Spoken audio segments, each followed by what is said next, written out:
রাসূল সাল্লাল্লাহু আলাইহি ওয়াসাল্লাম বলছেন, বান্দা যখন সালাতে দাঁড়ায় তার জীবনের যত সাগীরা গুনাহ সব দুই কাঁধে আল্লাহ জমা করেন।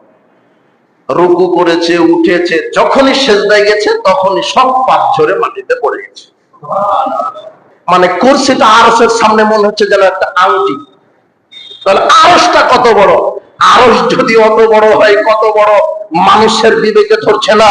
আরশটা যদি অত বড় হয়, আমার আল্লাহ কত বড়! ও ইহুদি, আর্জেন্টিনা, ব্রাজিল, ইহুদি ও খ্রিস্টান আপনার সবচেয়ে বড় শত্রু। ইয়া ইবাদিয়াল্লাযীনা আমানু ইন্না আলহামদুলিল্লাহি রাব্বিল আলামিন ওয়াসসালাতু ওয়াসসালামু আলা রাসূলিল কারীম আম্মা বা'দ ফাআউযু বিল্লাহি মিনাশ শাইতানির রাজীম ওয়া যারু যাহিরাল ইসমি ওয়া বাতিনাহু ইন্নাল্লাযীনা ইয়াকসিবুনাল ইসম সায়াহসুনা বিমা কানু ইয়াফতারিকুন।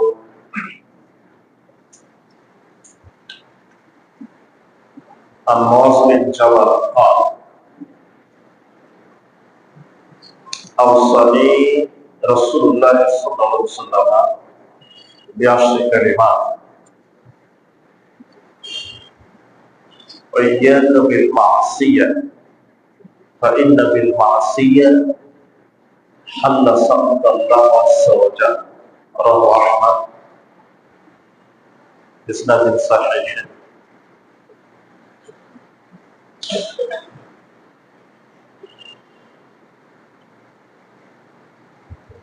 আলোকনগরী বাগমারা রাজশাহী কর্তৃক আয়োজিত মাসিক তাবলীগী ইজতেমার সম্মানিত সভাপতি, উপস্থিত তাবলীগী বৈঠকে বিভিন্ন জায়গা থেকে আগত স্বাগত মুসলিম দিনী ভাই, মাইকের আওয়াজ যারা শুনছেন,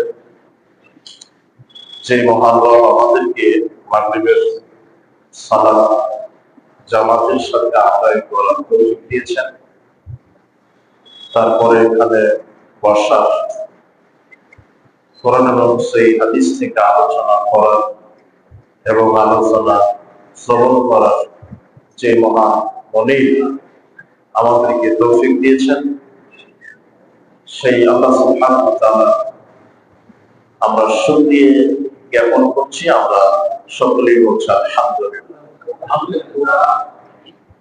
লাখ কোটি দরুদ ও সালাম বর্ষিত হোক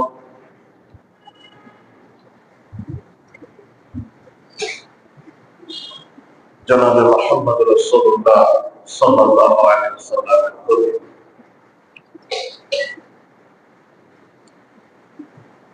আলহামদুলিল্লাহ,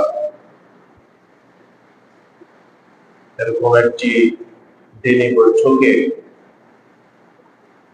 বসে খুব ভালো লাগে। আর বিশেষ করে আপনাদের এই আলোকনগর হামিদপুর শাহ বাগমারা রাজশাহী কিছু যুবক ভাইরা এখানে যে মাসিক তাবলীগী ইজতেমার ব্যবস্থা করেছেন, আমরা অন্তর থেকে তাদেরকে ধন্যবাদ জানাই, মোবারকবাদ জানাই যে এক শ্রেণীর যুবকেরা এটা ভেবেছে যে দ্বীন কায়েমের জন্য, আল্লাহর বিধান, নবী করিম সাল্লাল্লাহু আলাইহি ওয়াসাল্লামের আদর্শ বাস্তবায়নের জন্য দাওয়াতের গুরুত্ব অপরিসীম।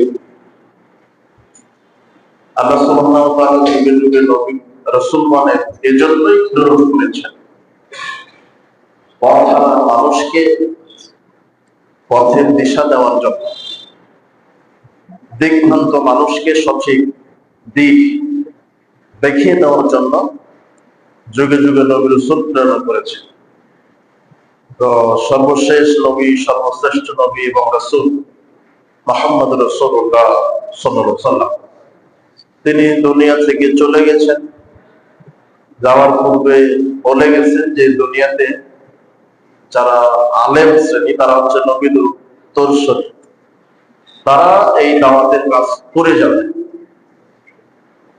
বর্তমান যে পরিবার, সমাজ, রাষ্ট্রের যে অবস্থা, দাওয়াত ফরজে আইন হয়ে গেছে। দিন রাত মানুষের দ্বারে দ্বারে গিয়ে দাওয়াত পৌঁছানো আমাদের জন্য জরুরি হয়ে গেছে। মানুষ দিগ্ভ্রান্ত হয়ে যাচ্ছে, পথ হারা হয়ে যাচ্ছে, ঈমান হারা হয়ে যাচ্ছে, আমলিয়াতে ঘাটতি চলে এসেছে। দুনিয়ার পিছনে ছুটতে গিয়ে পরকালকে ভুলে যাচ্ছে মানুষ। এই দিগ্ভ্রান্ত মানুষকে পথের দিশা দেওয়ার জন্য এক শ্রেণীর যুবকেরা, এটা শুনতেই কতটা ভালো লাগছে যে আপনাদের এক শ্রেণীর এই এলাকার যুবকেরা এই দিনের একটা চর্চা চালু রাখার জন্য এই যে মাসিক একটা প্রোগ্রাম, আমরা অন্তর থেকে দোয়া করি আল্লাহ সুবহানাহু ওয়া তাআলা এই প্রোগ্রামটি যেন কিয়ামত পর্যন্ত দুনিয়াবি কল্যাণ এবং পরকালীন জাহান্নাম থেকে নাজাতের উসিলা হিসেবে আল্লাহ যেন কবুল করে নেন।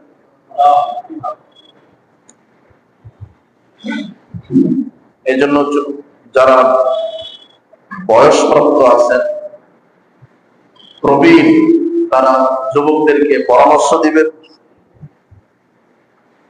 হিংসা, অহংকার, লোভ, লালসা এগুলি অন্তরে নিয়ে আসবেন না। এগুলি মানুষ ক্ষতিগ্রস্তের অন্তর্ভুক্ত হয়।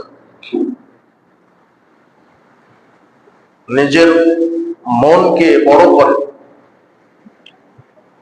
অহংকারকে কবর দেন, বিদ্বেষ, হিংসা, লোভ, লালসা, দুনিয়া, মোহ এগুলি ছেড়ে দেন, পরকালের জন্য কিছু কাজ করেন। এতে আল্লাহ দুনিয়াবি কল্যাণ দিবে, পরকালে আমাদের নাজাত দিবে ইনশাআল্লাহ। তো আমরা আজকে কিছু সময় আপনাদের সামনে যে বিষয়টি নিয়ে আলোচনা করব তা হচ্ছে গোপন এবং প্রকাশ্য পাপ, এর পরিণাম এবং এর থেকে বেঁচে থাকার উপায় কি। মানুষ আজকে অনেকে গোপন পাপে আসক্ত, অনেকে প্রকাশ্য পাপে আসক্ত। মানুষ আজকে বড় বড় পাপ করছে, বড় থেকে বড়, ছোট পাপ নয়, বড় থেকে বড় পাপ করছে, অথচ সেটাকে পাপই মনে করছে না, যেটা পাপ। ছোট পাপ বহু দূরের কথা। পাপ দুই প্রকার, একটা ছোট আর একটা কি বড়। তো ছোট পাপ কিছু আমল আছে, যা আমলের মাধ্যমে আল্লাহ এমনিতেই তওবা ছাড়াই ক্ষমা করে দেন, ছড়ে দেয়। যেমন গাছ থেকে পাতা ঝরে, ঠিক কিছু আমল আছে যে আমলগুলি করলে নিজের আমল নামার যে গোনাহ খাতা, সেই গোনাহ থেকে গোনাহ পাতার মতো ঝরে যায়। তার একটা আমল রাসূল সাল্লাল্লাহু আলাইহি ওয়াসাল্লাম বলছেন যে তোমরা পরস্পরে সালাম বিনিময় করো, মুসাফা করো, পরস্পরের দুই হাতে মুসাফা করো। রাসূল বলছেন যদি দুই হাতে পরস্পর কোনো মুমিন মুসাফা করে, তানাফারাত খাতায়াহুমা কামা ইয়াতানাসার ওয়ারাকুশ শাজার, পরস্পরের দুই হাতে মুসাফা করার সাথে সাথে হাতটা পৃথক হওয়ার পূর্বেই গাছ থেকে যেমন পাতা ঝরে যায়, ঠিক উভয় ব্যক্তির আমল নামা থেকে আল্লাহ ওইভাবে গুনাহকে ঝরিয়ে দেন। এটা ছোট পাপ। কিছু আমল আছে ছোট পাপের মাধ্যমে ছড়িয়ে যায়। আরো অনেক আমল আছে।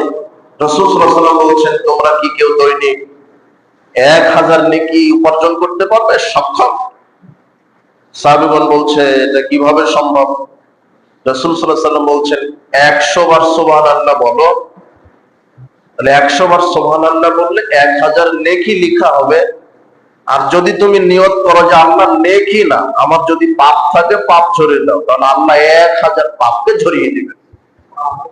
তাহলে আমলের বিনিময়ে রাসূল সাল্লাল্লাহু আলাইহি ওয়াসাল্লাম বলছেন, বান্দা যখন সালাতে দাঁড়ায় তার জীবনের যত সাগীরা গুনাহ সব দুই কাঁধে আল্লাহ জমা করেন। রুকু করেছে, উঠেছে, যখনই সিজদায় গেছে তখনই সব পাপ ঝরে মাটিতে পড়ে গেছে।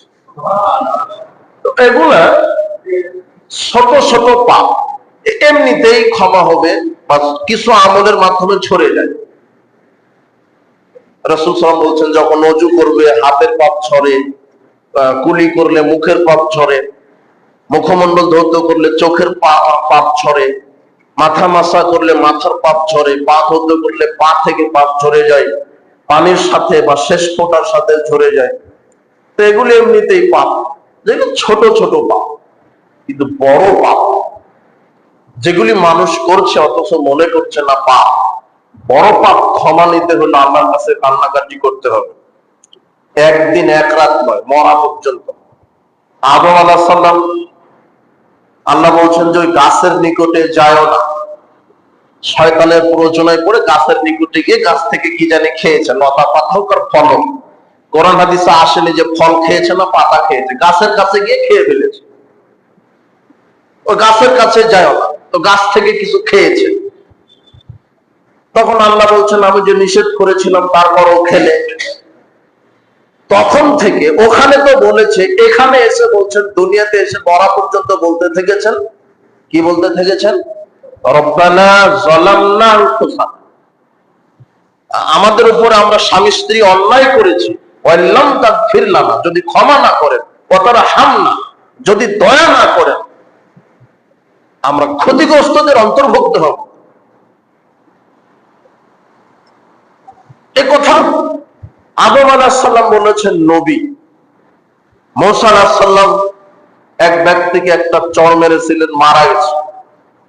তখন থেকে মূসা আলাইহিস সালাম বলেছেন, আল্লাহ আমি নিজের উপরে জুলুম করেছি,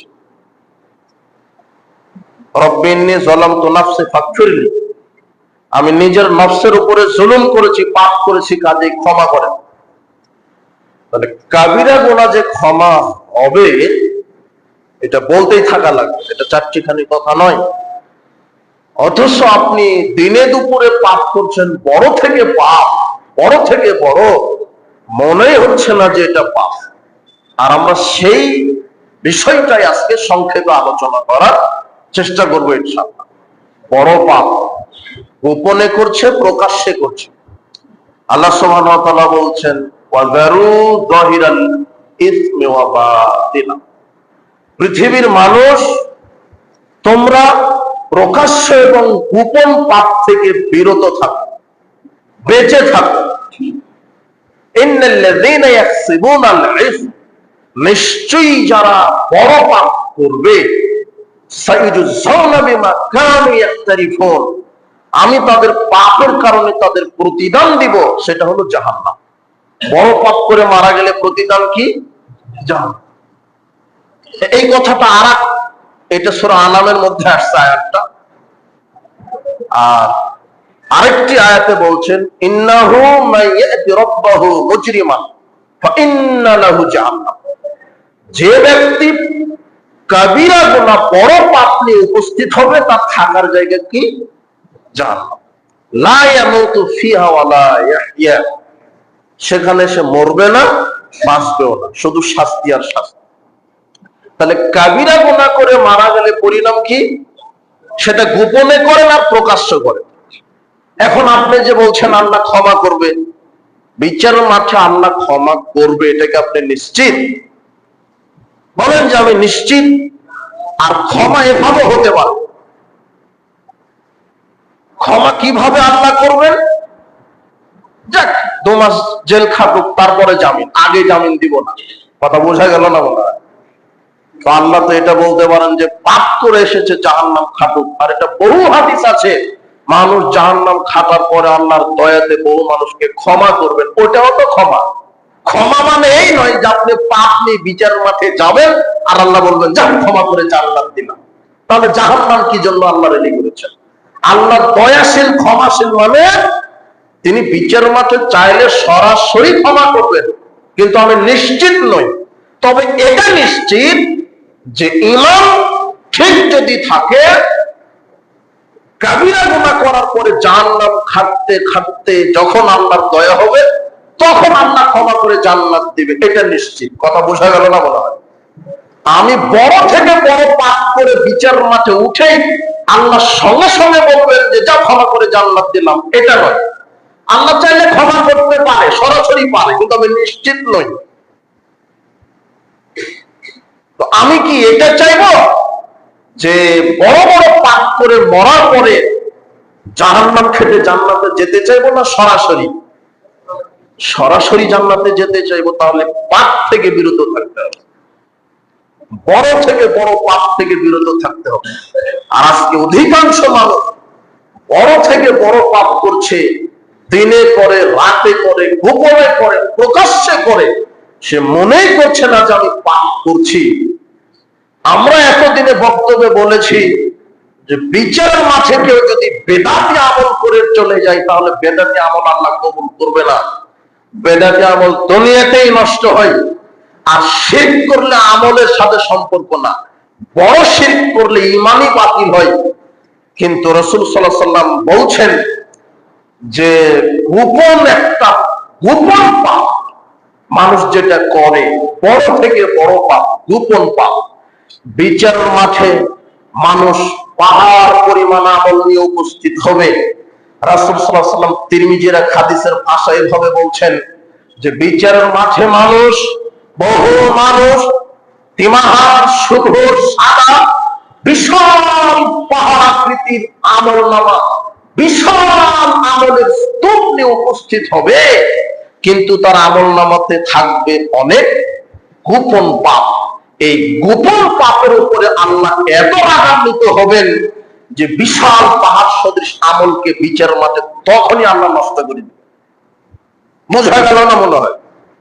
আমলনামা আছে একেবারে বিশাল সাদা পাহাড়ের মতো, বিশাল পাহাড়, ওটা চোখে মাপ করা যাবে না, অনুমান করা যাবে না, এত আমল আপনার। ওটা কানে শুনতে পাবেন না যে কত আমল, শুনে বিবেক আসবে না কত আমল। কেমন একটা হাদিসে আছে যে ব্যক্তি সুবহানাল্লাহ আলহামদুলিল্লাহ বললো একবার, তাহলে তার ওই প্রথম আসমান আর ওই প্রথম জমিনের মাঝের ফাঁকা জায়গা কি হবে? কথা বোঝা গেল না? এটা আপনার আমলনামাতে থাকবে। কিন্তু রাসূল সাল্লাল্লাহু আলাইহি ওয়াসাল্লাম বলছেন ইয়াকুল মাসিয়া, এই পৃথিবীর মানুষ গোপন পাপ থেকে বিরত থাকো। ফাইন্না বিল মাসিয়াতি হাদা সাকাতা আল্লাহ আযজা ওয়া জাল। কেউ যদি গোপন পাপ করে, আল্লাহ তার উপরে এত রাগান্বিত হন, আল্লাহ তার উপরে এত রাগান্বিত হন যে মানুষ বিশাল আমলনামা নিয়ে যাবে, আমলে চলে, কিন্তু বিচার মাঠে নগদ আমলনামা নষ্ট করে দিবে। কিসের কারণে? গোপন পাপ। তাহলে কত কঠিন কথা। আর গোপন তো বহুদূরের কথা, মানুষ প্রকাশ্যেই পাপ করছে, বড় থেকে বড়, ও মনেই করছে না যে এটা পাপ, মনেই করছে না। পাপ মানুষকে ধ্বংস করে। মানুষের দুইটা জিনিস আছে, একটা হচ্ছে কলব, একটা হচ্ছে নফস। কলব কি জিনিস, নফস কি জিনিস? কলব এবং নফস দুটো আলাদা জিনিস, এক নয়। কোরআন মাজিদে এই বিষয়ে ব্যাপকভাবে আল্লাহ সুবহানাহু ওয়া তাআলা আলোচনা করেছে। কলব হচ্ছে একটা গোশতের টুকরার মতো।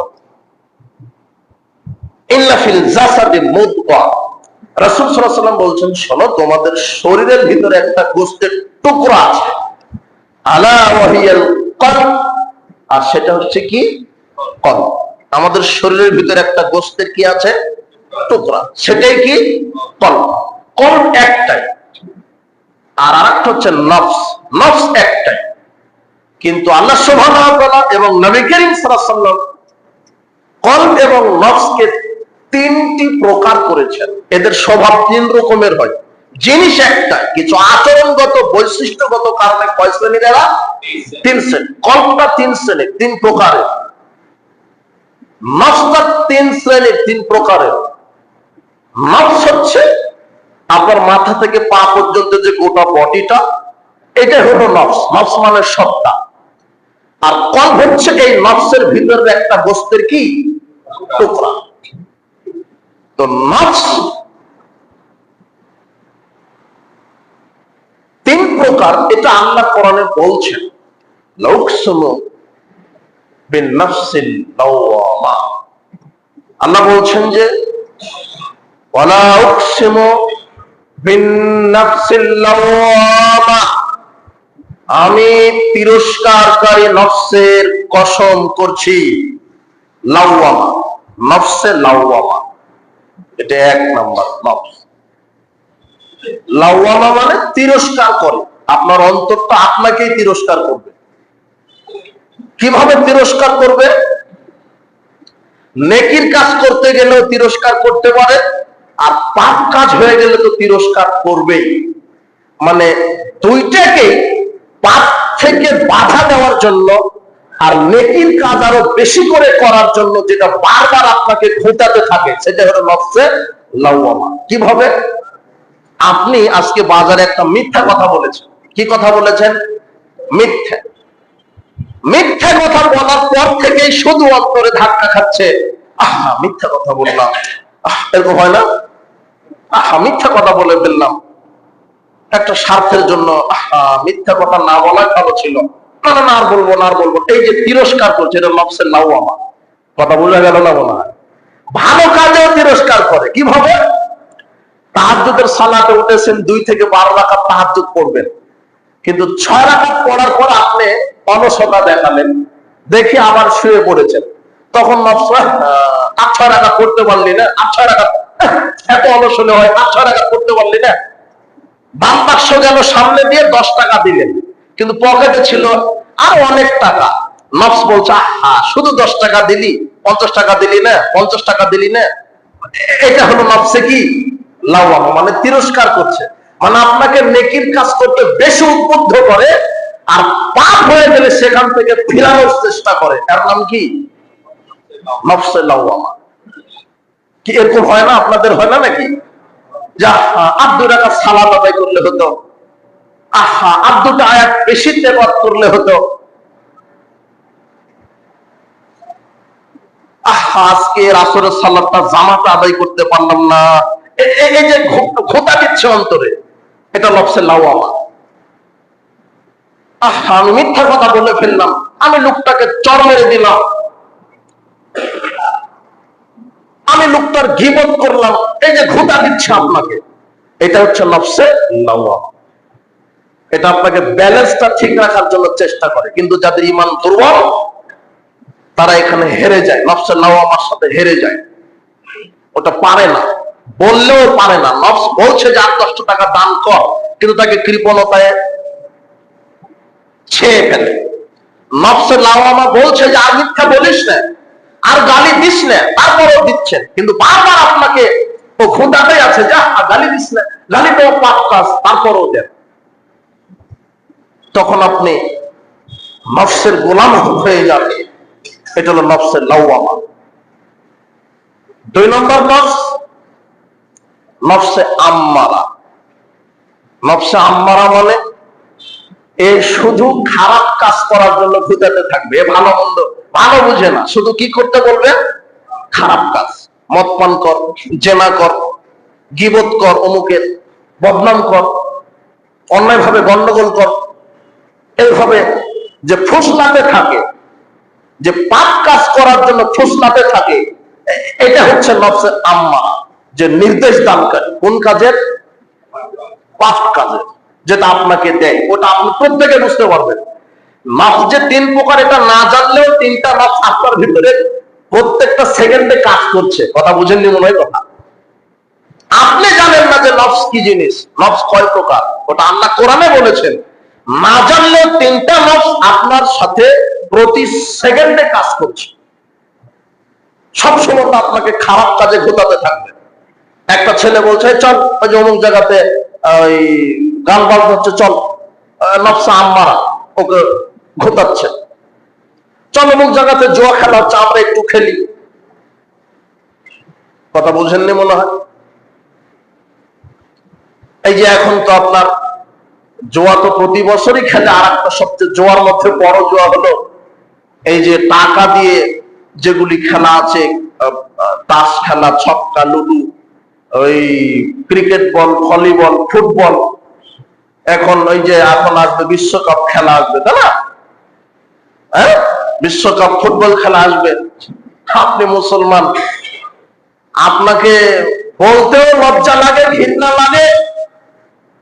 আপনার ইমানের দাবি থাকা তো উচিত। আপনি ফজরের সালাত আদায় করে নিয়ত করবেন যে আমি ব্রাজিলের সাপোর্টার। আপনারাই দুই গ্রুপ, ও বলছে ব্রাজিল, ও বলছে আর্জেন্টিনা। ওদের জার্সি পরো তুমি, আপনি পরেন, আপনি তাদের কি করেন, তাদের সমর্থন নিয়েছেন, ব্রাজিল আর্জেন্টিনা। আপনি মুসলমান, ওরা তো ইহুদি খ্রিস্টান। ও ব্রাজিলের একটা খেলোয়াড় যেই গেঞ্জি পরে আপনি পরেন, যুবক তুমি পরো। ব্রাজিলের একটা খেলোয়াড়, ওই আর্জেন্টিনার একটা খেলোয়াড় যেভাবে চুল কাটে তুমি কাটো, ওর যেভাবে চলার ফ্যাশন, ও নাকি তোমার আদর্শ। এদেশের অনেক যুবক যুবতীর আইডল নাকি এক শ্রেণীর নায়ক নায়িকা। আশ্চর্য কথা, লজ্জা শরম একেবারে নেই। তোমার আদর্শ নায়ক নায়িকা হলো কেন? পতিতালয়ের নায়ক নায়িকা হলো কেন? পতিতালয়ের নগ্ন নারী তোমার আইডল হয় কি করে? নায়ক তোমার আইডল হয় কি করে?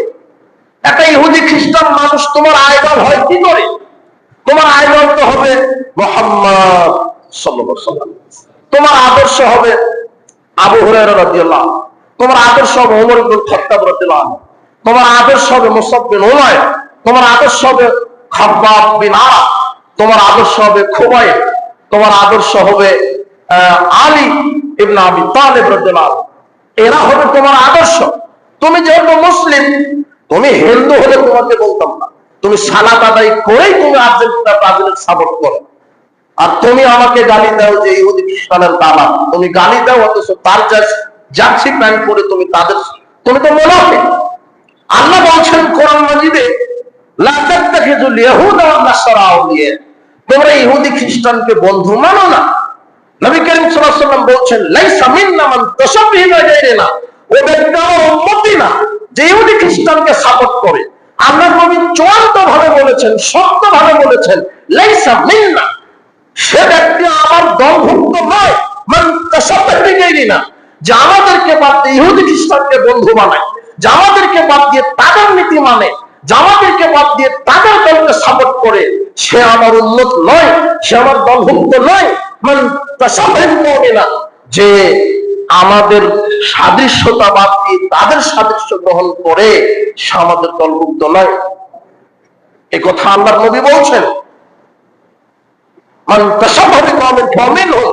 এরপর আল্লাহ বলছেন, কেউ যদি তাদেরই অনুসরণ করে, কেউ যদি বিজাতিদেরই অনুসরণ করে, তাহলে আল্লাহ তাকে বিজাতি বানিয়ে দিবে। কি দিয়ে আপনাকে এই কথা বুঝাই? আয়াতটা কিভাবে বুঝবেন, হাদিসটা কিভাবে বুঝবেন? এটা মুসলমান, তুমি তো মুসলমান যুবক, আপনি তো মুসলমান, 5 ওয়াক্ত সালাত আদায় করেন। আপনি কি করে এভাবে ইহুদি খ্রিস্টানের সাপোর্ট করতে পারেন? একে তো জুয়া খেলা, যেগুলি টিভিতে দেখছেন, আন্তর্জাতিক যে খেলাগুলি, ক্রিকেট, ফুটবল, ভলিবল, ব্যাডমিন্টন, যা যত খেলা আছে সব জুয়া। ওখানে টিভির সামনে যতক্ষণ বসে থাকবেন ততক্ষণ ছোট গোনা নয়, কি গোনা হচ্ছে? বড় গোনা হচ্ছে। ওটা প্রকাশ্য পাপ। ও মনেই করছেন না যে এটা গোনা, মনেই করছেন না। অথচ আপনি হাজী সাহেব টুপি একখান দিয়ে জোরে সালাত আদায় করে বসে আছেন টিভির সামনে, আপনি ব্রাজিলের সাপোর্টার, আপনি হচ্ছেন সবচেয়ে বড় পাপ। বিচার মাঠে এই পাপ ক্ষমা হবে না। আর আল্লাহ নবী বলছে, ও আমার উম্মতি নয়, ও আমার নীতি বাদ দিয়ে ওদের নীতি মেনেছে, ওদের সাপোর্ট করেছে। ওটা তো একটা জুয়া খেলা। রাসূল সাল্লাল্লাহু আলাইহি ওয়াসাল্লাম বলছেন, মান লাইবা বিনাদি শিরক ফাকান্নামা সাবাগা ইয়াদু ফিল আহমিল খিনজির। যে ব্যক্তি জুয়া খেললো, যে ব্যক্তি জুয়া খেললো, জুয়া নির্ধারিত কোনো খেলার নাম নয়। যেই খেলাতে টাকার হার জিত আছে, অর্থের হার জিত আছে, সেটা হলো জুয়া খেলা। ওটা ক্রিকেট হোক, ফুটবল হোক, ভলি হোক, তাস হোক, ছক্কা হোক, লুডো হোক, ক্যারাম হোক, শর হোক, যা হোক, যেখানে টাকার হার জিত আছে, যেই খেলাতে হিংসার প্রতিহিংসার সৃষ্টি হয়, যেই খেলাতে একে অন্যের ক্ষতি কামনা করা হয়, সেটাই জুয়া। রাসূল সাল্লাল্লাহু আলাইহি ওয়াসাল্লাম বলছেন, যে জুয়ার ভিতর অন্তর্ভুক্ত হলো, সে তার দুই হাতকে যেন শুয়োরের রক্তে মাংসে ডুবিয়ে দিল। খেলা তো বহুদূরের কথা, আল্লাহর নবী বলছেন এই কথা, মান ক্বালা লিসাহিবিহি, যে ব্যক্তি তার বন্ধুকে বলছে, তালি আসো আমার সাথে, ও কামিরু, চল একটু জুয়া খেলি। যে ব্যক্তিটা বলবে তার বন্ধুকে, আসো আমার সাথে, আসো চলো জুয়া খেলি, ফালিয়াতা সাদ্দা, আল্লাহর নবী বলছেন যে তাকে এখন সাদকা দিতে হবে। শুধু বলেছে আসো খেলি, এখনো খেলা শুরু করেনি, শুধু কি বলেছে, আসো খেলি, তাহলে এটা পাপ, বড় থেকে বড় পাপ। আল্লাহর নবী বলছেন যে ওকে সাদকা দিতে হবে। এখন দেন 10 জন 20 জন ফকিরকে সাদকা দেন, 1.5 কেজি করে চাউল দেন, না হলে এই পাপ ক্ষমা হচ্ছে না। কোন পাপ? শুধু বলেছেন আসো খেলি। মুরব্বী বলছে যে চলো খেলা শুরু হয়েছে, এখন যাই চায়ের দোকানে, এখন তাহাজ্জুদ দিয়ে ওই পাপ ক্ষমা হবে না। কথা বোঝা গেল না মনে হয়? আর আপনি এই খেলাগুলি সাপোর্ট করেন। ওরা তো ইহুদি খ্রিস্টান, সবচেয়ে মুসলমানের চিরশত্রু ইহুদি খ্রিস্টান। আল্লাহ কোরআনে বলছেন, লাতাজিদান্না আশরাকান-নাস আদাওয়াতান লিল্লাযিনা আমানু ইয়াহুদা ওয়াল্লাযিনা আশরাকু, বিশ্বের দরবারে মুসলমানের, মুমিনদের সবচেয়ে বড় শত্রু ইহুদি, সবচেয়ে বড় শত্রু মুশরিক। মুসলমানদের সবচেয়ে বড় শত্রু হলো ইহুদি, সবচেয়ে বড় শত্রু হলো মুশরিক। আর আপনি তাদেরকে বন্ধু বানান, আপনি তো মুনাফিক। কে বলেছে মুমিন? সবচেয়ে বড় শত্রু ইহুদি। ও ইহুদি, আর্জেন্টিনা, ব্রাজিল ইহুদি, ও খ্রিস্টান, আপনার সবচেয়ে বড় শত্রু। একে তো জুয়া, আর একে তো আপনার শত্রুকে বন্ধু মানছেন। আল্লাহ আপনাকে ক্ষমা করুন, হেদায়েত দান করুন। আমিন। এগুলো হচ্ছে পাপ। বিচারের মাঠে মানুষ পাপ নিয়ে উপস্থিত হবে, ভালো আমলকে আল্লাহ নষ্ট করে দিবেন। বলছিলাম যে নফসে আম্মারা, যেটা আপনাকে পাপ কাজের দিকে ডাকে, আসো জুয়া খেলি, আসো অমুকের সাথে জেনা করি, একটা গান ডাউনলোড দিই, অমুক নারীর সাথে প্রেমের গল্প করি, ওটা অন্তরে ঘোটা দিতে থাকে না? এটা হলো নফসে আম্মারা, যেটা বারবার নির্দেশ দান করছে, পাপ কাজের নির্দেশ দান করছে। আর এই 3টা নফস প্রত্যেকের ভিতরে আছে। তৃতীয় নম্বর নফস হচ্ছে নফসে মুতমাইন্না, প্রশান্ত নফস। কি নফস? প্রশান্ত, যার উপরে আল্লাহ খুশি, আল্লাহ রাজি। ইয়া আইয়াতুহান নাফসুল মুতমাইন্না, মৃত্যুর সময় আপনার নফসটা যদি ইমানের উপরে অটল থাকে, তখন ফেরেশতারা আসবে আপনার কাছে, এসে বলবে, হে প্রশান্ত আত্মা, ইরজি, কি আয়াত, ইলা রাব্বিকি রাদিয়াতাম মারদিয়া, হে প্রশান্ত আত্মা, তোমার রবের সন্তুষ্টির দিকে বেরিয়ে আসো। যেই নফস সমস্ত জাহেলিয়াত পাপাচারকে লাথি মেরে ঈমানের উপরে টিকে থাকে, এই নফসের উপরে আল্লাহ এত খুশি হন, আল্লাহ ওই ব্যক্তির উপরে রাজি হয়ে যায়, জান্নাতকে ওয়াজিব করে দেন। ফাদখুলি ফি ইবাদি, আল্লাহ বলেন আমার বান্দাদের মধ্যে ঢোকো, আমি তোমার উপরে রাজি খুশি। তুমি পাপকে কবর দিয়েছো, তুমি জেনা, ব্যভিচার, তহমত, গীবতকে কবর দিয়েছো, তুমি ইহুদি খ্রিস্টানকে কবর দিয়েছো, তুমি মুহাম্মদ সাল্লাল্লাহু আলাইহি ওয়াসাল্লামের আদর্শ মেনেছো, আমার বিধানকে মেনেছো, আমি খুশি হয়েছি। তুমি আমার বান্দাদের মধ্যে ঢুকে যাও, ওয়াদখুলি জান্নাতি, আমার জান্নাতে প্রবেশ করো। কোন মসজিদের আয়াত? নফসকে ঠেকাতে হবে খারাপ কাজ থেকে, নফসকে ঠেকাতে হবে পাপের কাছ থেকে, তাহলে সে হলো মুমিন। কিন্তু সব মুমিনেরা ধোঁকার মধ্যে হাতে পায়, অন্তরে ধোঁকা দেয়, খোঁচাতে থাকে, সেটাতে আপনি বন্দী হয়ে যান। আশ্চর্য কথা, এক শ্রেণীর মুনাফিক নামের মুসলমান আছে, যে সালাত আদায় করে, সিয়াম পালন করে, গীবতও করে, জেনাও করে, মদও খায়, সুদও খায়, ঘুষও খায়, জুয়াও খেলে, হলো মুনাফিক মুসলমান। কি মুসলমান? মুনাফিক, একে দিয়ে জাহান্নাম হবে।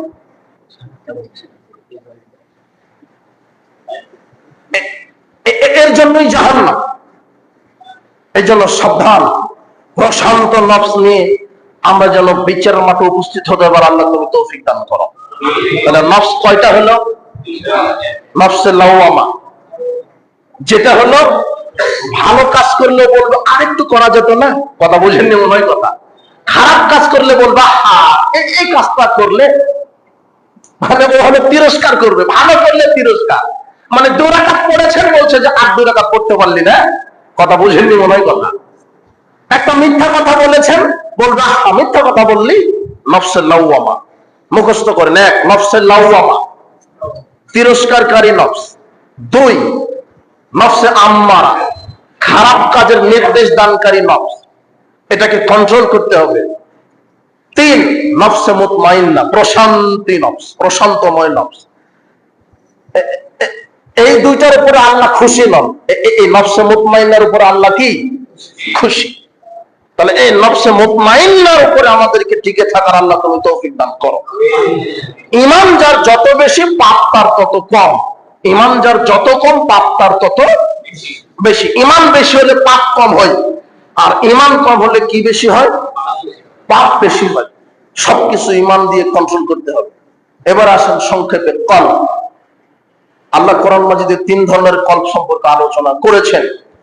কলব হচ্ছে একটা গোশতের টুকরা, যেটা মানব দেহের প্রধান একটি কি বলতে হবে রাজধানী। মানব দেহের রাজধানী হচ্ছে কি? কলব। চিন্তা, চেতনা, অনুসরণ, অনুকরণ, ভালো মন্দ, ব্যথা, অনুভূতি, যে জিনিসটা আপনার বুঝতে পারে সেটা হলো কলব। আল্লাহ বলছেন যে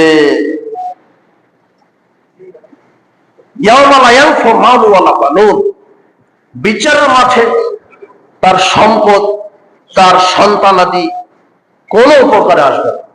বিচারের মাঠে তার সম্পদ, তার সন্তানাদি কোনো উপকারে আসবে না।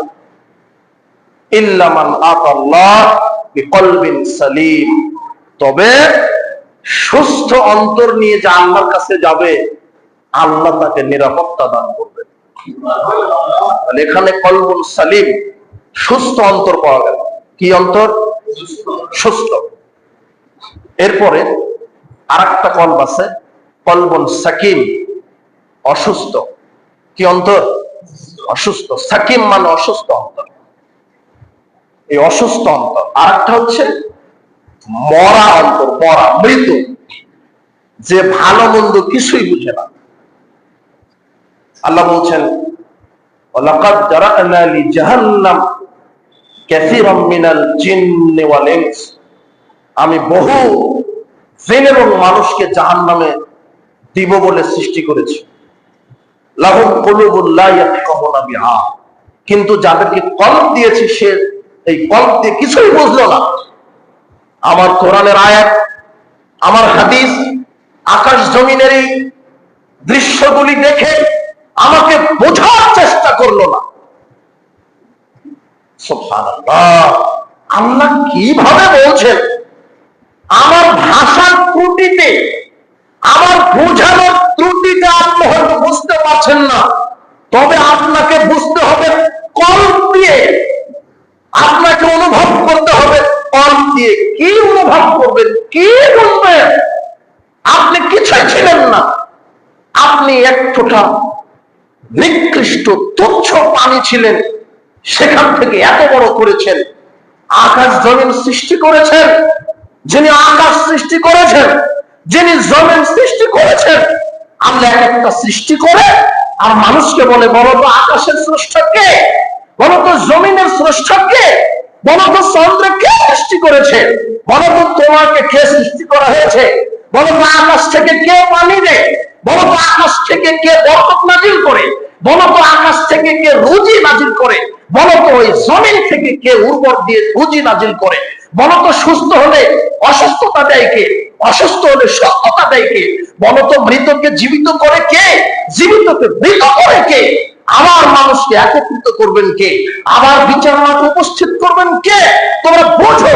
আল্লাহ বারবার বলছেন, কলব দিয়েছি, চিন্তা করো, গবেষণা করো, দেখো আকাশকে কিভাবে সৃষ্টি করা হয়েছে, দেখো জমিনকে কিভাবে সৃষ্টি করা হয়েছে, খাল বিল, নদী, নালা, পাহাড়, পর্বত, তোমাদেরকে থাকার জন্য কত রুজি রুটি দিয়েছি। তুমি যে দিন অক্সিজেন নাও, শ্বাস প্রশ্বাস গ্রহণ করে, এটা কার ক্ষমতায়? তুমি যে চলে, এটা কার ক্ষমতায়? তুমি যে খাও, তুমি যে পান করো, তুমি যে পেটে খাদ্যটা আসো, সেটা হজম করে কোন প্রক্রিয়ায়, সেটাকে আমি বাহির করি কিভাবে? তোমরা একটু ভাবো, একটু চিন্তা ভাবনা করো। আমি রাজাধিরাজ, তাই তো আল্লাহ বলছেন, তোমরা আমার নামে তাকবীর বলো, আল্লাহু আকবার। আল্লাহ সবচেয়ে বড়। আল্লাহ কত বড়? আল্লাহ বারবার বলছে, দেখো, একটু গবেষণা করো, চিন্তা ভাবনা করো। এই আকাশটা, 7 আকাশ সৃষ্টি করেছেন আল্লাহ। 7 আকাশের প্রথম আসমানকে আল্লাহ বলছেন, যা আমি সূর্য, নক্ষত্র, গ্রহ পুঞ্জ, নিহারিকা, ধূমকেতু দিয়ে সাজিয়েছি। পরের 6টা আকাশে কি আছে এই বিষয়ে আল্লাহ কোরআন হাদিসে বলেননি।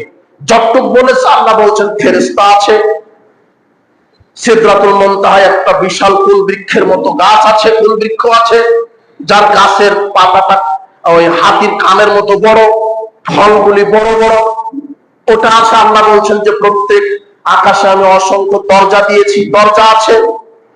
এইটুক বোঝা যায়।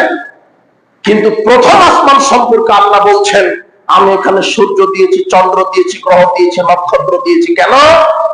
সুশোভিত করার জন্য প্রথম আকাশকে সাজিয়েছি। আমি সাজসজ্জা করেছি প্রথম আকাশকে, যাতে দেখতে ভালো লাগে। এই প্রথম আকাশ হচ্ছে মহাবিশ্ব। আল্লাহ বলছেন, একটু গবেষণা করো, আমার সৃষ্টি নিয়ে গবেষণা করো। অন্তর আছে, গবেষণা করে না। অন্তর আছে, আমাকে বোঝার চেষ্টা করে না। ওদের অন্তর মরা অন্তর। আল্লাহ বলছেন, দেখো তো প্রথম আকাশ। এখানে বলছে যে মহাবিশ্ব। মহাবিশ্বটা কত বড়, এটা তো মানুষের কল্পনায় হবে না। মহাবিশ্ব কত বড় হতে পারে? আল্লাহ বলছেন, সূর্যটা দেখো। যে সূর্যটা আমরা দেখতে পাই, ওই 13 লক্ষ পৃথিবী লাগবে তাহলে একটা সূর্য হবে। আমরা যে পৃথিবীতে আছি কত লক্ষ? 13 লক্ষ পৃথিবী। 13 লক্ষ পৃথিবী হলে একটা কি হবে? সূর্য হবে। তাহলে সূর্য কত বড়? বিজ্ঞানীরা বলছে যে আকাশে গ্যালাক্সি আছে, লক্ষ লক্ষ গ্যালাক্সি। গ্যালাক্সির ভিতরে, আমরা যে গ্যালাক্সির ভিতরে আছি, সেই গ্যালাক্সির নাম হলো মিল্কি ওয়ে। কি? Milky way. মিল্কি ওয়ে নামক গ্যালাক্সির ভিতরে আমরা আছি। এই মিল্কি ওয়ে নামক গ্যালাক্সির ভিতরে আছে পৃথিবী, আছে সূর্য। সূর্যের গ্রহ আছে বুধ, শুক্র, পৃথিবী, ওই আপনার মঙ্গল, ইউরেনাস, নেপচুন, প্লুটো, আর কত কি গ্রহ আছে। বিজ্ঞানীরা কয়েকটা ধরতে পেরেছে। তো এই মিল্কি ওয়েতে এগুলি আছে, এই গ্যালাক্সির ভিতরে এগুলি আছে।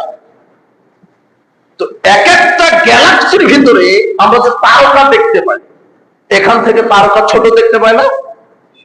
তারকা ছোট দেখতে পাই।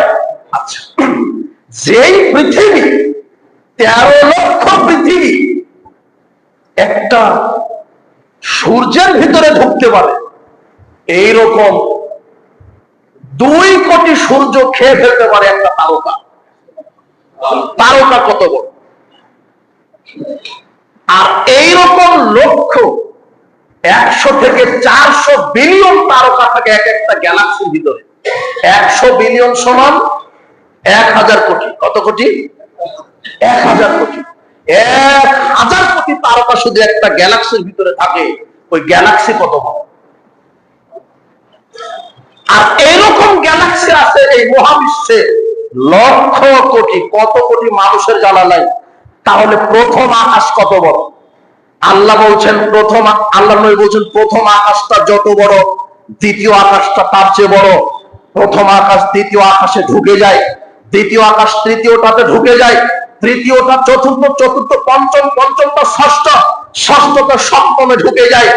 7 আকাশ 7 জমিন যত বড়, আল্লাহ বলছেন ওয়াসিয়া কুরসিউস সামাওয়াতি ওয়াল আরদ, 7 আকাশ 7 জমিনকে গম্বুজের মতো করে ঢেকে নিয়ে আছে আমার কুরসি। আর যেই কুরসির উপরে আল্লাহ পা রেখেছেন, কুরসি কত বড়! আর আব্দুল্লাহ ইবনে মাসউদ রাদিয়াল্লাহু আনহু বলছেন যে আরশ আল্লাহ সৃষ্টি যখন করলেন, তখন আরশটা কুরসির সামনে, মানে কুরসিটা আরশের সামনে মনে হচ্ছে যেন একটা আংটি। তাহলে আরশটা কত বড়, আরশ যদি অত বড় হয়, কত বড় মানুষের বিবেকে ধরছে না। আরশটা যদি অত বড় হয়, আমার আল্লাহ কত বড়। তাই তো বলছেন, বলো আল্লাহু আকবার, আল্লাহ সবার চেয়ে আল্লাহ বলছেন, মানুষ আমাকে মর্যাদা দিল না, মানুষ আমাকে মর্যাদাই দিল না। আমার তো জানিয়েন কবদত ইয়াউমুল কিয়ামah, বিচারের মাঠে, বিচারের দিন, কিয়ামতের দিন আমি জমিনকে আমার মুঠার মধ্যে রেখে দিব। জমিনকে কোথায় রেখে দিবে? মুঠার ভিতরে, মুষ্টির ভিতরে। ওয়াস-সামাওয়াতু মাতইয়াতুন বিয়ামিনি, আর আমি আকাশ সমূহকে, মানে 7 আকাশকে আমি আমার ডান হাতে পেঁচিয়ে নিব। আপনার বিবেক দিয়ে বুঝতে পারলেন না মনে হয়। প্রথম আকাশ যদি এত বড় হয়, দ্বিতীয় আকাশ কত বড়? দ্বিতীয় আকাশ অত বড় হলে সপ্তম আকাশ কত বড়? এই 7 আকাশ আল্লাহ কিয়ামতের দিন ডান হাতে কি করে নেবেন? পেঁচিয়ে নেবেন। সে আল্লাহ কত বড়। আল্লাহ বলছেন, যাদের অন্তর দিয়েছি ভাবলো না, বুঝলো না আমি আল্লাহ কে। যারা আমার কোরআনকে বুঝলো না, আল্লাহ বলছেন, ইন্না আরাদনাল আমানাতা আলাস সামাওয়াতি ওয়াল আরদি ওয়াল জিবাল, আমি আকাশকে দিলাম কোরআন, জমিনকে দিলাম কোরআন, পাহাড়কে দিলাম কোরআন। আল্লাহ বলছেন, আমি জমিনকে দিয়ে বলছি, কোরআন, জমিন আমার এই কোরআনের বিধান মানো। আকাশকে বলছে আল্লাহ বলছে, আকাশ কোরআনের বিধান মানো। ফাবাইনা আয়াহমিলনা ওয়াশফাকনা মিনহা, তখন আকাশ জমিন পাহাড় সব ভয়ে কাঁপতে লাগলেন, জানলা কোরআন তো আমরা মেনে চলতে পারবো না। হামালাহাল ইনসান, মানুষকে যখন দিলেন তোমরা মানো, তখন মানুষ বলছে আমরা মানবো। তখন আল্লাহ বলছেন, ইন্নাহু কানা যালুমান জাহুলা, মানুষ একেবারে অজ্ঞ, মানুষ একেবারে জালেম। অজ্ঞ কারা? যাদের বিবেক থাকার পরও বোঝার চেষ্টা করে না। ওই যে মনে মনে বসে আছে, এখন বিড়ি সিগারেট খাচ্ছে, হলো অজ্ঞ, হলো জাহেল, হলো মূর্খ। এখানে দিনের কথা হচ্ছে, ওখানেও হাসি খিলখিল করে হাসে। ওখানে মুসলমানকে গালি দেয়, আলেমদেরকে গালি দেয়। মুসলমান নামের কলঙ্ক। আশ্চর্য কথা, দিনের কাজ হয়, ও আল্লাহকে বুঝেনি, জমিনের গভীরতা জানে না, আকাশের পরিধি জানে না, আল্লাহর ক্ষমতা জানে না। বিচার মাঠে 7 আকাশ 7 জমিন আল্লাহ ঝাঁকুনি দিয়ে বলবে, আইনা জব্বার, আইনা মুতাকাব্বিরিন, আমি রাজাধিরাজ, আইনা মুলকুল আরদে, আমি জমিন আকাশের বাদশা, কোথায় শরীয়তেরই বাদশারা? আমি রাজাধিরাজ, আমি ক্ষমতাবান, আমি ক্ষমতাশীল।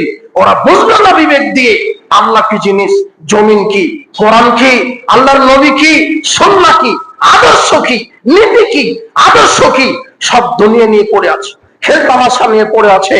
এই জন্যই আল্লাহ বলছেন যে বিচারের দিন, কিয়ামতের দিন আমি 7 আকাশ 7 জমিন ঝাঁকুনি দিব। এক হাতে থাকবে সারা জমিন, এক হাতে ডান হাতে থাকবে সারা 7 আকাশ আমি পেঁচিয়ে নিব। বলো তো আল্লাহ কত বড়। আল্লাহ সম্পর্কে যত জানবেন তত ভীতি তৈরি হবে। এই আল্লাহ আপনাকে তৈরি করেছেন জাহান্নামে দিবেন বলে, এই আল্লাহ তৈরি করেছেন জান্নাত, আপনাকে জান্নাত দিবেন বলে।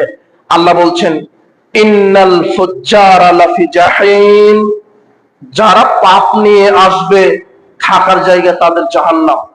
ইন্নাল আবরারা লাফি নাঈম, যারা নেকি নিয়ে আসবে আমি তাদেরকে নিয়ামতপূর্ণ জান্নাত দিয়ে অন্তরটা ভরে দিব। নেকি নিয়ে আসলে জান্নাত, পাপ নিয়ে গেলে জাহান্নাম। বলছিলাম গোপন পাপ, প্রকাশ্য পাপ, বড় পাপ। এখানে বলতে গিয়ে কলবের আলোচনা এসে বলছি মৃত কলব, যেটা গবেষণা করে না, চিন্তা ভাবনা করে না। গবেষণার অনেক প্রক্রিয়া আছে, অন্তর দিয়ে ভাবার চিন্তা করেন। যে অন্তর গবেষণা করে না, ভালো মন্দ বুঝে না, ওটা হলো মরা অন্তর। ওটা কি অন্তর? মরা কলব। কলব কয় প্রকার বলা হয়েছে? 3 প্রকার বলা হয়েছে। একটা হচ্ছে সুস্থ কলব, একটা হচ্ছে অসুস্থ, আর আরেকটা কি? মৃত। সুস্থ কলব কি? সুস্থ কলবে 4টে জিনিস থাকেই না। কয়টা জিনিস থাকে না? যেই কলবে 4টে জিনিস নাই সেটা হলো সুস্থ কলব। আল্লাহর নবীকে জিজ্ঞাসা করা হলো, আইয়ুল মুমিনিনা আইয়ুন নাস আফদাল, শ্রেষ্ঠ মানুষকে? তখন আল্লাহ বলছেন, কুল্লু মাহমুমিল কলব, মাহমুমুল কলব, যার অন্তরটা মাহমুমুল। তো সাহাবীগণ বলছে ফামা মাহমুমিল কলব, আচ্ছা আল্লাহ নবী মাহমুম শব্দটা কি, মাহমুমুল কলবটা কি? তখন আল্লাহ নবী বলছেন লা ইসমা ফিহি, ওইটা হলো মাহমুমুল কলব, যার ভিতরে পাপ নেই। কি নেই? পাপ নেই। ওয়ালা হাসাদা, হিংসা নেই। হিংসা বুঝেন কিনা? পরের ভালো দেখে নিজের জ্বালা পড়া। তাহাজ্জুদ পড়েছেন কিন্তু তখন এই খবর এসে যে অমুকের ছেলে চাকরি পেয়েছে, তখন আর আপনার ঘুম নেই। অমুকের ছেলে চাকরি হলো, কথা বোঝা গেল না? মনে হয় আসর করে একটু ওই বাজারে গেছেন, শুনছেন যে অমুক ছেলের চাকরি হয়েছে, আপনি অখুশি, আমার ছেলের হলো না, আর হলো। অমুক ছেলেটা বড় আলেম হয়েছে, তখন এই মুখ থেকে বন্ধ থেকে আলেম হয়েছে, দাঁড়িয়ে রেখেছে, টিটকারি করছে। অন্তরটা পচা অন্তর, মুনাফিক। মরলে আল্লাহ ওকে দিয়ে জাহান্নাম ঘোষণা করবে। মানুষের ভালো দেখে বলতে হয় আলহামদুলিল্লাহ, মাশাআল্লাহ, বারাকাল্লাহ। এটা হলো সুস্থ অন্তরের কাজ। আর অসুস্থ মানে যেটা হিংসা বিদ্বেষ আছে, অহংকার আছে। 5 ওয়াক্ত সালাত আদায় করেন কিন্তু অহংকার আপনার শেষ হয়নি। অহংকার মানে আল কিবরু বাতুল হাকাতুন নাস, মানুষকে তুচ্ছ মনে করা। আমি ওকে আগে সালাম দেব কেন? ওর চাইতে আমি ধনে বড়, জনে বড়, ডিগ্রিতে বড়, আমি ওকে সালাম দেব কেন? আমি ওর সাথে আগে কথা বলবো কেন? অহংকার মানে মানুষকে মানুষকে মনে করে, না হলো অহংকার। আর সত্য জানার পরও গোপনে রাখে, সত্যটা মেনে নেয় না। বলে বাপ দাদা থেকে করে আসছি, বড় হুজুর করে, এইটা করলে ক্ষতি কি? তুমি বেটা 2 দিনের মৌলভী, তুমি ছোট বাচ্চা, এই কথা বলো কেন? এই যে দাম্ভিকতার সাথে যারা সত্যকে এড়িয়ে চলে, এরা হলো অহংকার। যাদের অন্তরে 4টে জিনিস নেই, তারা সুস্থ অন্তরের অধিকারী। এক, পাপ নেই। দেখেন আপনার পাপ আছে কিনা, থাকলে আপনার অন্তর ভালো নয়। পাপ তো থাকতে পারে, তবে পাপ হওয়ার সাথে সাথে ফিরে আসতে হবে। কথা বোঝা গেল না? মনে হয় তওবা করে ফিরে আসে। 2, হিংসা থাকা যাবে না। 3 ওলা বাগিয়ে সীমা লঙ্ঘন থাকা যাবে না। সীমা লঙ্ঘন, আল্লাহ বলছেন এটা হারাম, তারপর আপনি ওর কাছে যাচ্ছেন, সীমা লঙ্ঘন। ওলা দিল্লে, এবার আপনার আত্মসাৎ থাকা যাবে না, দুর্নীতি থাকা যাবে না। আমি ওখানে আরেকটা কথা বলি যে অসুস্থ অন্তর ওদেরই যারা পাপকে পাপ মনে করে না। ওই যে টিভিটা সামনে বসে আছে, নগ্ন নারী নাচে, জোয়া খেলা হচ্ছে, দেখছে হাজী সাহেব, ওটাকে পাপ মনে করছে। বোঝা যাচ্ছে না কথা? টিভিটা নিয়ে বসে আছে, মোবাইলে গান বাজাচ্ছে, ওটাকে পাপ মনে করছে না। একটা মেয়ে টিভিতে নাচে, ওটাকে পাপ মনে করছে না। মানুষের রুচি এত খারাপ হয়েছে, নাচে গানে ফার্স্ট হয়েছে, ও বলছে যে আল্লাহ আমাকে মর্যাদা দিয়েছে। আপনারা দোয়া করেন আমার এই গানের, এই নাচের জন্য। আমার এই আজকে না গতকাল একটা মোবাইলে দেখলাম একটা নারী ডাম বাজাচ্ছে। তো ডাম বাজাচ্ছে, ও বলছে যে আমার এই ডাম বাজানোর পিছনে আমার বাপের খুব পরিশ্রম আছে, আমার বাপ আমাকে উদ্বুদ্ধ করেছে। আমি হজ করে এসেছি, কোরআন মাজিদ খতম দিই, আমি হজ করে এসেছি, কোরআন মাজিদ খতম দিই, আর আমি এভাবে গান বাজ এইভাবে দাম বাজিয়ে যাব ইনশাআল্লাহ। মেরে দিল ইনশাআল্লাহ। ওখানে ইনশাআল্লাহ, কোথায় ইনশাআল্লাহ, কোথায় পদমর্যাদা? একটা হলো বেশ্যা কমিটির সভাপতি, এখন ও যদি বলে যে বেশ্যালয়ের সভাপতি আমাকে করেছেন, আল্লাহ আমাকে মর্যাদা দিয়েছেন, ওটাকে আল্লাহর মর্যাদা? আর একজন মসজিদ কমিটির সভাপতি, এ বলতে পারে আল্লাহ আমাকে মর্যাদা দিয়েছেন। আশ্চর্য কথা। ও বলছে যে গাছের পাতা আল্লাহর হুকুম ছাড়া নড়ে না, তো আমার মেয়েটা এইভাবে গান বাজনা করছে, আল্লাহর হুকুমেই করছে। অবাক যুক্তি, অবাক কথা। ঠেকাবেন কি করে আপনি? এটা হলো কম অসুস্থ অন্তর, তাকে ঘুতাতে আছে, বুঝেও না। এখন যদি আমি আপনার ওই একটা ধর্ষককে গিয়ে বলি, আপনার ওই নারীকে ধর্ষণ করার পরে যদি আমি বলি যে আল্লাহর হুকুম ছাড়া গাছের পাতা নড়ে না, কাজে ওই ধর্ষণ করছে, আল্লাহর হুকুমই করছে, তাহলে হলো? তবে এখানে বুঝতে হবে, তাকদীরের আলোচনা যখন আমরা করি খুব ক্রিটিক্যাল। ভালো মন্দ যা হয় আল্লাহর ইচ্ছাতেই হয়। আল্লাহর ইচ্ছে 2 ধরনের। কয় ধরনের? আল্লাহর ইচ্ছা ছাড়া কিছুই হয় না, সব আল্লাহর ইচ্ছাতেই হয়। তবে আল্লাহর ইচ্ছা 2 ধরনের, এর জন্য জ্ঞান দরকার। এরাদায়ে কাউনিয়া, এরাদায়ে শরিয়া। একটা হচ্ছে প্রাকৃতিক ইচ্ছা, আর একটা হচ্ছে শরীয়ত ইচ্ছা। আপনি যে দ্বীনের কাজ করেন, ইসলামের কাজ করেন, এগুলো আল্লাহর শরীয়ত ইচ্ছা, আল্লাহর ইচ্ছাতেই করছেন। আর প্রাকৃতিক ইচ্ছা মানে, প্রাকৃতিক ইচ্ছা সূর্য ডুবে নামে, আপনার এইভাবে বৃষ্টি হয়, তারকারাজি হয়, এটা আল্লাহর ইচ্ছাতে। এগুলি হচ্ছে একটা মানুষ পাপ করছে, আর একজনকে খুন করছে, আর একজনকে ধর্ষণ করছে, আল্লাহ ইচ্ছা করছেন করছে, আল্লাহ ইচ্ছা করেছেন বলে করছে। তবে এই করাটা আল্লাহ সন্তুষ্ট নন, আল্লাহ নিষেধ করেছেন। কথা বোঝা গেল না মনে হয়? তখন আপনি একজনকে হত্যা করে বলবেন আল্লাহ করালো। একজন মসজিদে বাতির তেল চুরি করেছে, মুয়াজ্জিন সাহেব তেল চুরকে ধরেছে, তো ওই মুয়াজ্জিন চোর আবার জাবরিয়া মতবাদে বিশ্বাসী, অদৃষ্ট, মানে ভাগ্যে যা আছে তাই হয়, জানলে না চাও তেমনে নাচি পুতুলের কি দোষ। তো মুয়াজ্জিন সাহেব বলছে তেল চুরি করলি কেন? তখন ওই চোর বলছে যে আল্লাহ করিয়েছে। তো মুয়াজ্জিন সাহেব তখন একটা লাঠি নিয়ে এভাবে আল্লাহু আকবার বাড়ি মেরে বলছে আল্লাহ বাড়ি মারছে। ঘটনা তো এরকম, আল্লাহর ইচ্ছাতেই সব হয়, কিন্তু আল্লাহ খারাপ কাজ এটা চান না, আল্লাহ পছন্দ করেন না। আল্লাহ তুমি আমাদেরকে সঠিক বুঝদান করো। আমি আপনাকে কি দিয়ে বুঝাই? মানুষের রুচি নষ্ট হয়েছে, মানুষ খারাপ কাজেও বলছে যে আলহামদুলিল্লাহ, ও পতিতালয়ে চাষ পাওয়ার পরে বলছে আলহামদুলিল্লাহ, আল্লাহ নাকি মর্যাদা দিয়েছে। অবাক কথা হলো, রুচি কোথায় চলে গেছে? এগুলো হলো অসুস্থ অন্তর। অসুস্থ অন্তরে থাকবে সুদ, ঘুষ, দুর্নীতি, মিথ্যা কথা, জেনা, ব্যভিচার, হঠকারিতা, দুর্নীতি, আপনার জুয়া, লটারি, ছিনতাই, রাহাজানি, গান বাজনা, জুয়া, মাদক, এগুলি থাকবে অসুস্থ অন্তরের ভিতরে। কি থাকবে? কোন অন্তরের ভিতরে? অসুস্থ অন্তর। আর মরা অন্তর মানে ও কিছুই বুঝে না, গাধা, ভালোটাও বুঝে না, মন্দটাও বোঝার চেষ্টা করে না। কিন্তু আমাদের অন্তর হবে সালিম, প্রশান্তিময় অন্তর। কোন অন্তর প্রশান্তময়? সেই অন্তরে আল্লাহ খুশি, যেই অন্তরে আল্লাহর ইবাদত দিয়ে পরিপূর্ণ। আল্লাহ তুমি আমাদের এই অন্তরের অধিকারী হওয়ার তৌফিক দান করো। তাহলে অন্তর, কল্পটা কয় প্রকার আমরা পেলাম? 3 প্রকার: কলবুন সালিম, কলবুন সাকিম, আর কলবুন মাইয়িত, মৃত অন্তর। তাহলে রুচিটা কোথায় গেছে? গান বাজনা হারাম, গান বাজনা হারাম।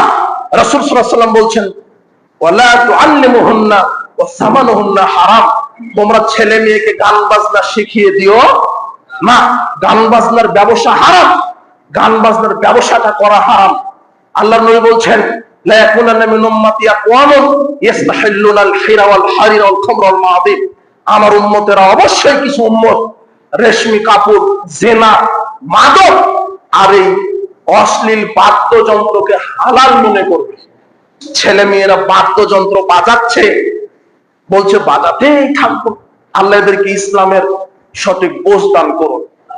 এই অভিভাবককে আল্লাহ হেদায়েত দান করুন। সালাতের আযান এবং সেহরির আযান শব্দ কি একই, বাকি পার্থক্য আছে?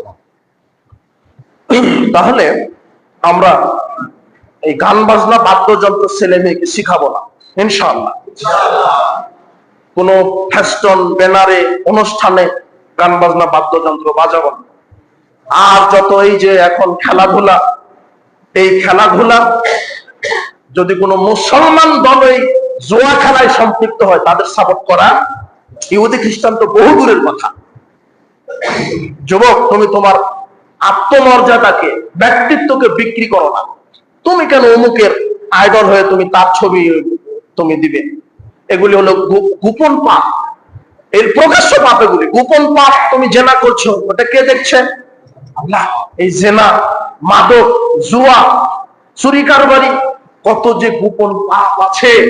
এই গোপন পাপ থেকে আল্লাহ আমাদেরকে বেঁচে থাকার তৌফিক দান করো। আমাদের নফসকে পবিত্র রাখো, কল্পকে সুস্থতা দান করো। আল্লাহ তোমার কাছে দোয়া করি। আমরা আজকের দাস থেকে আমরা শিখলাম বা জানলাম নফস, কল্প, সর্বোপরি সামারাইজ যে কথাটা, আমরা গোপন এবং প্রকাশ্য পাপ থেকে সার্বিক অবস্থায় বিরত থাকবো। আল্লাহ তুমি আমাদেরকে এই দিক থেকে তুমি পরিপূর্ণভাবে হেদায়েত দান করো। পাপ করে গেলে জাহান্নাম, নেকি করে গেলে জান্নাত। সবাই এই যে, আমি আবারও ধন্যবাদ জানাই এই যুবকদের, এই যে আবার এক শ্রেণীর মুরব্বীরা, আমি জানি যুবকদের পাশে আছে এবং থাকবেন। রাসূল সাল্লাল্লাহু আলাইহি ওয়াসাল্লাম বলছেন যার সাথে যার মহব্বত হবে, ভালোবাসা হবে, তার সাথে তার হাসর হবে। তো আপনার যদি সম্পর্ক থাকে ভালো মানুষদের সাথে, আলেম ওলামাদের সাথে, একজন সাহাবী বলছেন, ইয়া রাসূলুল্লাহ, আমি আপনাকে ভালোবাসি, আমি আপনাকে ভালোবাসি।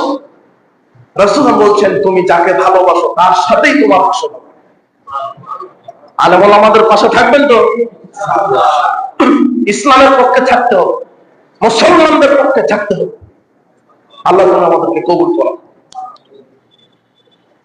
ওইগুলো জিজ্ঞাসা আসছে না, সালাতের আযান আর সেহরির আযান একই শব্দ, বিস্তারিত বলবেন। হ্যাঁ, সালাতের আযান আর সাহারির আযান, একটু সেহরি লিখছেন, আমি সেহরি না, সাহারি, সাহরি।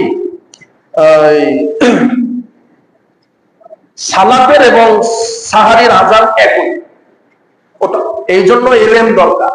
সাহারির আযান দিবে, অনেকে জানে না, বলবে যে এটা ফজরের আযান মেরে দিবে, তাই না? বুখারীতে একটা হাদিস আসছে, আব্দুল্লাহ ইবনে উম্মে মাকতুম আযান দিলে তোমরা ফজরের সালাত আদায় করবে, আর বেলাল আযান দিলে তোমরা সাহারি খাবে। কথা বুঝেছেন? এই জন্য দুইটা মুয়াজ্জিন নিয়োগ দিবেন, যাতে বুঝতে পারে যে এই আযান দিচ্ছে, তার মানে এখন কিসের আযান? সাহারি। এখন ইনি আযান দিচ্ছে, মানে এখন কিসের আযান? ফজর। এভাবে করতে পারেন। একজন আলেমের নাম নিয়েছে, বলেছেন খুতবা দেয়, এর কোনো ভিত্তি আছে কি? বসে খুতবা দেয়, এর কোনো ভিত্তি আছে কি? না, রাসূল সাল্লাল্লাহু আলাইহি ওয়াসাল্লাম দাঁড়িয়ে খুতবা দিয়েছেন, বিশেষ করে জুমার যে খুতবাটা দাঁড়িয়ে দিয়েছেন। তবে লা ইউকাল্লিফুল্লাহু নাফসান ইল্লা উসহা, একটা আয়াত আছে না, ভুল হলো নাকি আয়াতটা? ঠিক আছে, হ্যাঁ, সূরা বাকারা। আল্লাহ কাউকে সাধ্যের উপরে কিছু চাপিয়ে দেন।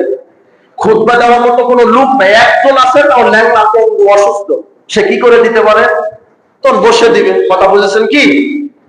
তবে রাসূল সাল্লাল্লাহু আলাইহি ওয়াসাল্লাম অধিকাংশ জুমার খুতবা দাঁড়িয়ে দিয়েছেন, বসে দিয়েছেন এরকম কোনো রেওয়াজ নাই। না,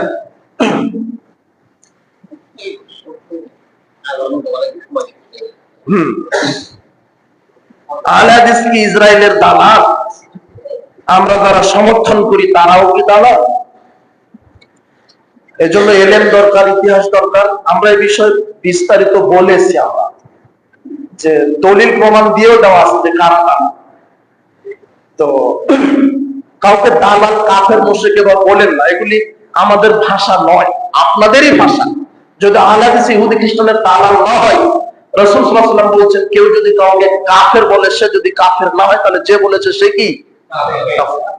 তাহলে থুতুটা উপরের দিকে দিয়েন না, বা বাতাসের স্রোতে দিয়েন না, এভাবে চলে আসবে আপনার মুখের উপর। ইতিহাস জানেন, দেখো যে কারা ইহুদি খ্রিস্টানের দালালি করেছে। আপনি পড়েন, ইতিহাস পড়েন, আফগানিস্তানকে ধ্বংস করার পিছনে কারা আছে, সিরিয়াকে ধ্বংস করার পিছনে কারা আছে, আপনার ইরাককে ধ্বংস করার পিছনে কারা আছে, মিশরকে ধ্বংস করার পিছনে কারা আছে, বাগদাদকে ধ্বংস করার পিছনে কারা আছে। এই জন্য তুমি তাতারিদের, মঙ্গোলিয়াদের ইতিহাস পড়ো। এক শ্রেণীর এই শিয়া, এই রাফেজি শিয়া আর ইহুদি খ্রিস্টানের চক্রান্তে মুসলমান নিধন হয়েছে, আজও হচ্ছে। তুমি গোপনে তাদেরই সাপোর্ট করো আর সালাফদের গালি দাও, তোমার সব লজ্জা থাকা উচিত। আল্লাহ তোমাকে হেদায়েত দান করুন। বিশ্বের দরবারে ইহুদি খ্রিস্টানের বিরুদ্ধে সবচেয়ে মত মুজাহিদ হিসেবে যারা মুখে কলমে মিডিয়ে সার্বিক ভাবে যারা জিহাদ করেছে ইহুদি খ্রিস্টানের বিরুদ্ধে, তারা হচ্ছে সালাফি বিদ্যানগণ। আলহামদুলিল্লাহ, আপনি ইতিহাস পড়েন, ব্রিটিশ বিরোধীদেরকে তাড়িয়েছে সালাফিরা। ইংরেজদের ইতিহাস পড়েন আপনি, এনায়েত আলী, বেলায়েত আলী, শাহ ইসমাইল শহীদ, সৈয়দ আহমদ প্রেলভী, এরা সালাফি বিদ্যা। কাজেই মুখ সামনে কথা বলবেন। ব্রিটিশদেরকে তাড়িয়েছে ও সালাফিরা। সালাফিরা ইংরেজদের, ইহুদিদের দালাল নয়। আল্লাহ তোমাকে হেদায়েত দান করুন। বারাকাল্লাহু ফিকুম, জাযাকুমুল্লাহ খায়র। এখন আজান হবে, আজানের পরে জামাত হবে।